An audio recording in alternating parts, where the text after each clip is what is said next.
Hey everyone, Namaskar and welcome to Curries with Boombi. Today I will show you how to make Moong Dal Chilla. These are savory pancakes. I would say more like crepes as they are thinner compared to pancakes. But you can definitely make them thicker like pancakes and I will be showing you all that. They are gluten-free, can be cooked quickly and very nutritious. I soaked overnight 3/4 of a cup of split yellow moong lentils or moong dal.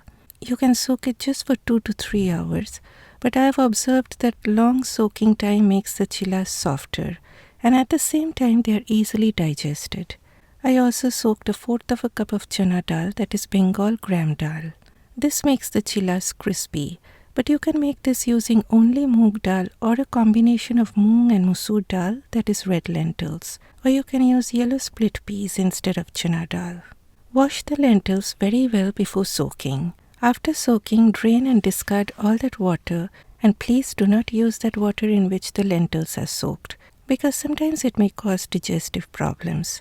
Always discard the water in which you soak your beans and lentils.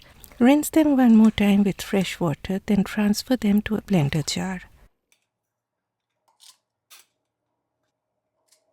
Add half a teaspoon of grated ginger, 1 chopped green chilli, half a teaspoon of cumin seeds, that is jeera, a teaspoon of salt, half a teaspoon of turmeric powder, and half a cup of water. Blend to a very smooth puree. See how smooth it is? This is exactly what we are looking for. The batter shouldn't be too thick nor too watery. I added some more water to my blender jar to get all that goodness, but I will not be adding all of that. Adjust the consistency of the batter by adding this water little at a time.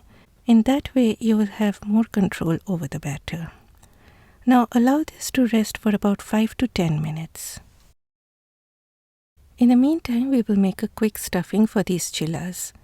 In my food processor, I added carrot, lettuce, a small bit of red cabbage. You can even use green cabbage. Then coriander leaves or any herb of your choice. Somebody told me in the comment section that I add soap starting from the beginning of cooking to the end of cooking.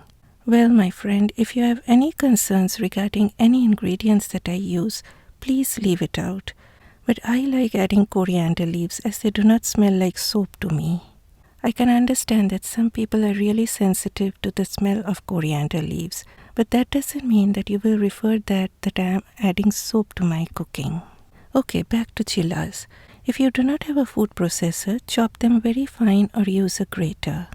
Next, I grated some queso fresco. I got this brilliant idea from a viewer that queso fresco is just like paneer, and that's so true. The only difference is that queso fresco is a bit salty. I really learned so much from you, my friends. You can also use paneer or tofu, or you can grind some cooked chickpeas in your food processor, or just use veggies. You do not have to use any of these. And whenever I am cooking with paneer or queso fresco, Bo sits like a good boy so that he gets a piece. He just loves having paneer and yogurt. Add the queso fresco to the veggies and mix everything gently. Do not add any salt to this at this point because it will release water and the veggies will get soggy. Okay, coming back to the batter. It is looking a bit thick to me, so I added 2 more tablespoons of water. And now it is the right consistency. Now my friends, use a heavy bottomed pan or skillet. Do not use stainless steel as things will stick badly. I am using a hard anodized tawa. Beginners, I highly suggest using a non-stick pan. You can also use cast iron, but remember it should be very well seasoned. Heat the pan on high heat, sprinkle a few drops of water. If the water beads up like this, then the pan is hot enough. Add 2 to 3 drops of oil, wipe with a paper towel, and again sprinkle little water and wipe it off. Now your pan is ready and well seasoned, and things won't stick. Lower the heat of your stove to low and then add the batter. Add a spoonful or 2 of batter and very gently spread it out evenly with the back of your spoon. Do not exert pressure while spooning around. Just gently spread it out in a circular motion.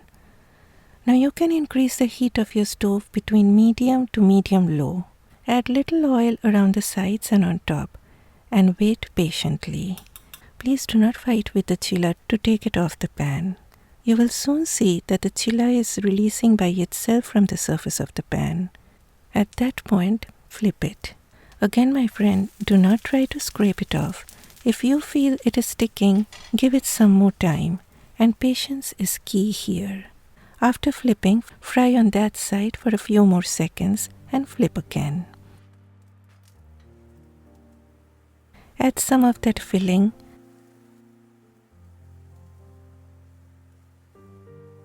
Sprinkle some salt now over the filling, because remember, you didn't add salt to the filling earlier. And you are done with your first chilla. Remember, my friend, the first one is always the experimental one, so do not get disheartened if something goes wrong. Every time before adding the batter, sprinkle little water, wipe it off, lower the heat to low, and then add the batter.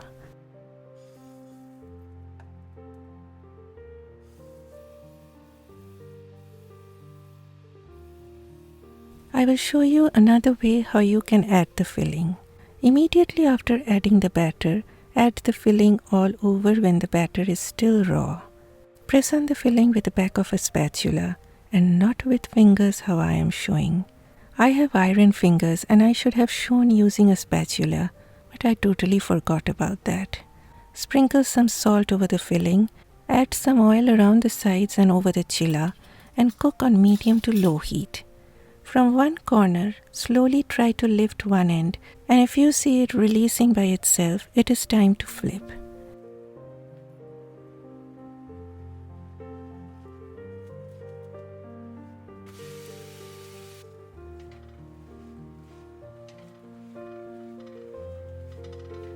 Fry for a few seconds on that side, flip again, and you can serve this open without folding. God knows why I folded that, because the veggies are really beautifully sticking onto the chilla. Anyway, probably I was more focused on my camera. You can make these crepes thick or thin. If they are thick, they are soft. If you make it thin, they are crispier. I'm showing you all the methods possible so that you can choose and do whatever you like or find convenient for you. Now you can make this batter a day before you plan on making them. Store them in the fridge and make the chillas the next day. You can prep the veggies and store them in the fridge as well.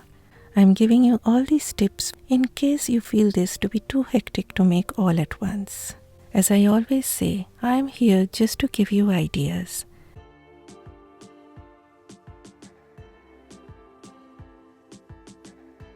The last one, I will show you how to make cute ones, and kids will really love these small ones.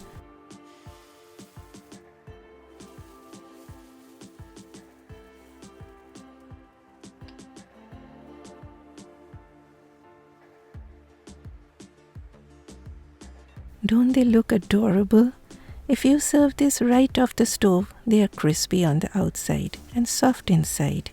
You can serve this also for lunchbox. They taste good even at room temperature.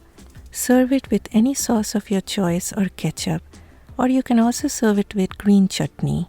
I have a recipe on my channel for green chutney, but today I will show you how I make a quick dip for this.